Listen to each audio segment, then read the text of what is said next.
Here is the 2024 Toyota Corolla. This is the LE and the SE. What's different? That's what we're going to touch bases.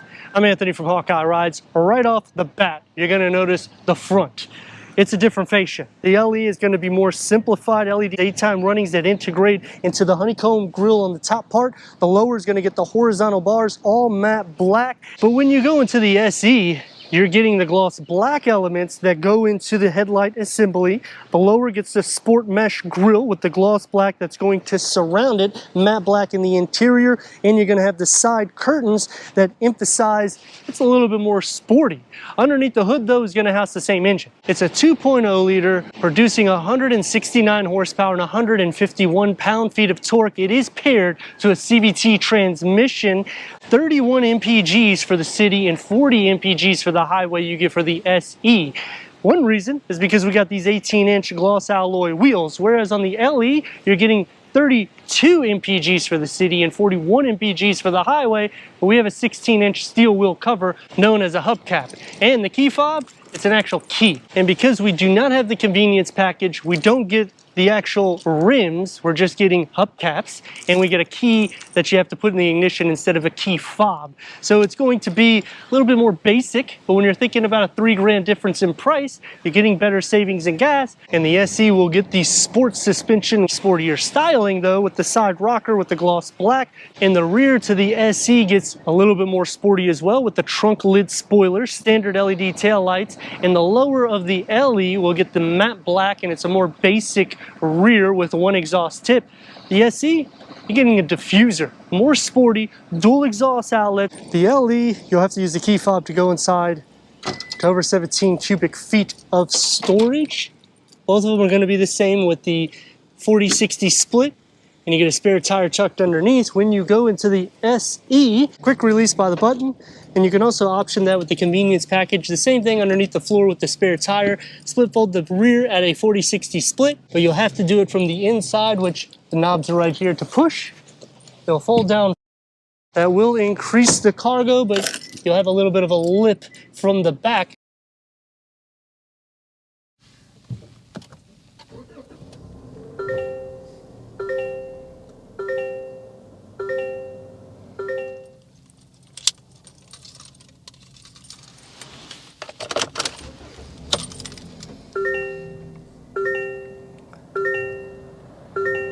Six-way manual seat adjustment for the front driver, four-way manual adjustment for the passenger. Soft tech seat starts on the night edition.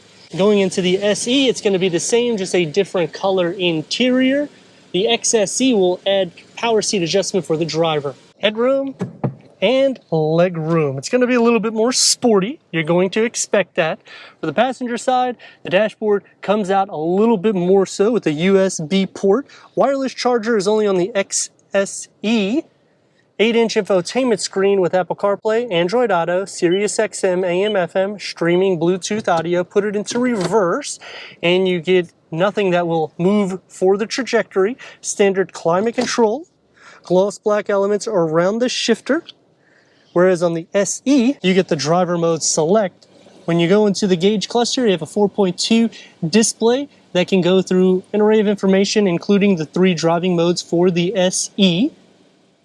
The larger digital reader will be on the XSE, more of a flat dashboard. No moonroof.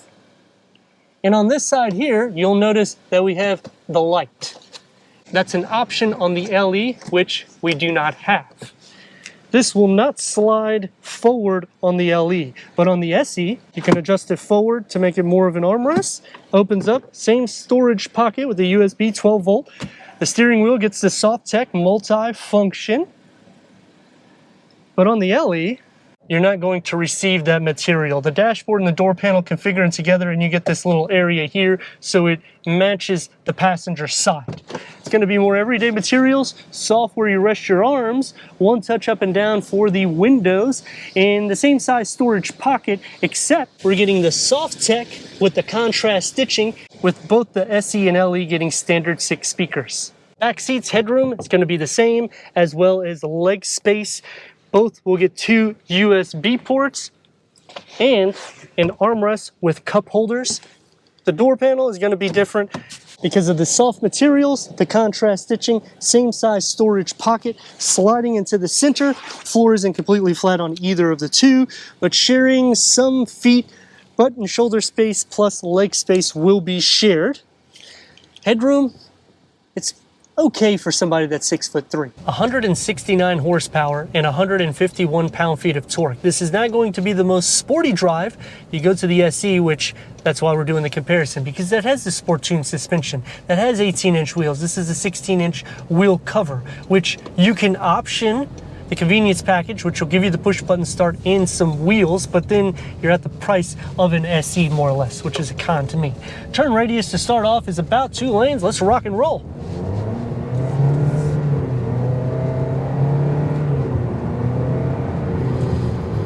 So for the everyday drive, it can get you there. It's not going to be the fastest vehicle in class compared to Honda or Hyundai, but it's going to be more of the sporty look.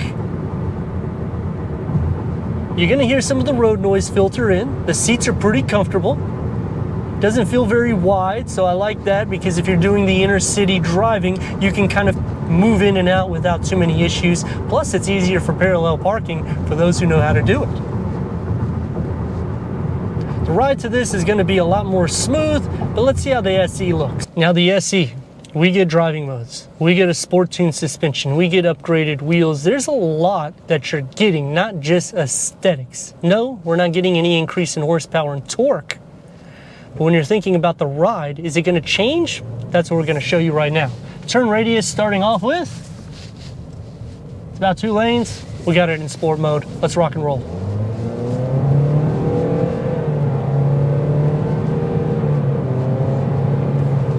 Now, realistically speaking, both of the trims are going to be about the same speed, 0 to 60. You're not buying it for that. You're buying it for MPGs, a smooth ride, and that dynamic style, which this ticks the box for all of those, and you're only losing 1 MPG for the city or the highway. The SE suspension holds itself relatively well. It's about the same as the LE. It's very difficult to feel a difference in the interior of this.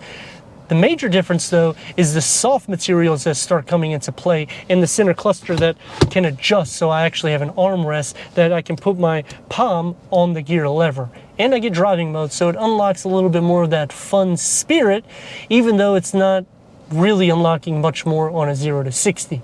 Going against comparable rivals, one of them in front of us, the Forte is one of those sweet spots as well. It's going to be a little bit less money, but when you go to the GT line to get aesthetics, you're basically at the LE price, and then when you go to the GT, you're over 30 grand, in which this is right at the 30 grand margin. So you can see the value that you're getting with the Toyota. And this is going to take me to some pros and cons, starting off with the pros. When you get a Corolla, you're getting in the mid 20 grand price point. You don't have to feature it up. It gives you enough amenities. And when you go into the SE, you're at around 30 grand. So when you're thinking a sport tune suspension, a more sporty exterior, one of the most dynamic looking vehicles in class, it ticks the box. On the cons, you do have to go up quite a bit in order to get more features like a wireless charging pad, upgraded sound system, power seat adjustments, in which I understand this is more of a basic vehicle to get your day in and day out, but it would be nice if they started throwing these things in. The 4.2 digital reader for the gauge cluster, it would be nice to see the 7 that's in the XSE. And thinking against Honda or Jetta, they're going to be more grown up, like I was saying on the exterior. So here you have that sport vibe. It's going to be loud with exterior noise filtering in. But visibility is good, even though the clearance isn't going to be much more than around 5 inches. So it sets up enough where you can go over speed bumps in the everyday. If you need to give it a go, that's why you got the sport mode here. Whereas on the LE, it's going to be more basic. Just feels a little bit more fun to drive, even though it doesn't do anything to the power underneath the hood. The big problem that I have with the Corolla is they introduce the sport tune suspension. They're giving you more amenities in the interior for just 2 to 3 grand, But then to unlock full potential, you're going well over $30,000, in which it starts losing some of the affordable, smaller sedan, and it starts going into a Toyota Camry, in which I want this trim, but let me know your thoughts in the comments. And if you're new to the channel, consider subscribing. Check out the next video, merchandise, website, and Instagram. Leave a comment and a like. And I'd like to thank Gettle Stadium Toyota for giving us this 2024 Toyota Corolla SE for our car review.